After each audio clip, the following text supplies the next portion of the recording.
Hello everyone. Today I'm not just telling you a story, I'm becoming the story. I will narrate the life of Emily Rose from her perspective, letting her voice guide us through the terrifying experiences she endured. So brace yourselves as we step into Emily's world. This is her story, in her own words.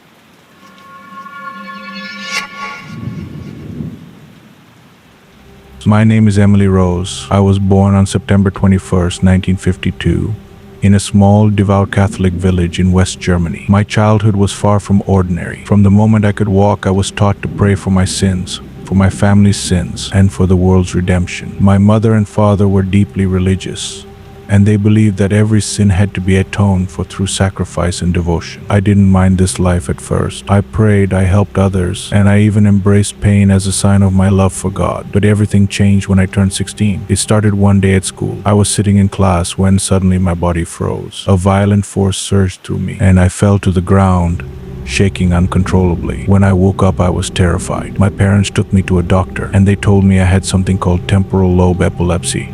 But deep down, I knew this wasn't just an illness. The seizures became more frequent. Soon it wasn't just my body that felt strange, my mind began to betray me. I would see faces, horrible faces, glaring at me with eyes full of hatred. At night I couldn't sleep because voices whispered in my ears, calling me worthless, damned, and unworthy of God's love. Whenever I tried to pray, those voices grew louder. They mocked me, screamed at me, and told me that my suffering was far from over. I tried to continue my life. I went to college, prayed more fervently, and hoped that this was just a test of faith, but things only got worse. One night as I was praying, I felt something cold wrap around my body, suffocating me. My throat burned as if fire coursed through it. From then on, I couldn't even look at a crucifix without feeling an unbearable pain in my chest. I knew, with every ounce of my being, that I was no longer alone in my body. Six somethings had taken over. The voices were no longer whispers, they were deafening roars. They claimed to be demons: Lucifer, Cain, Judas, and others whose names I dare not repeat. They would mock me,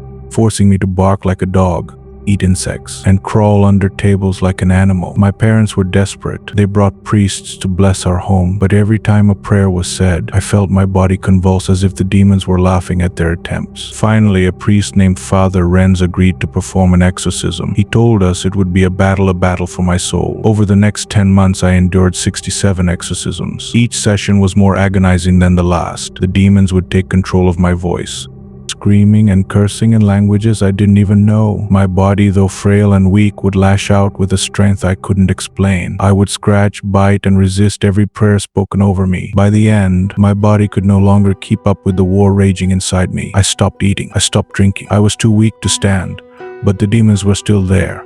They never left me, not even in my final moments. On July 1st, 1976, at the age of 23, I took my last breath. When the doctors examined me, they found no signs of epilepsy or any other medical condition. Science couldn't explain what had happened to me, but I knew the truth.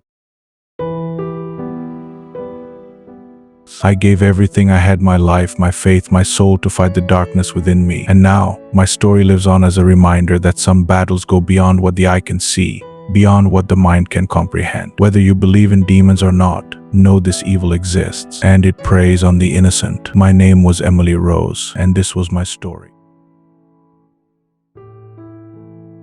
Thank you for listening to Emily's story from her perspective. Let me know your thoughts in the comments below. Stay safe, and remember, the world isn't always as it seems. Until next time, take care.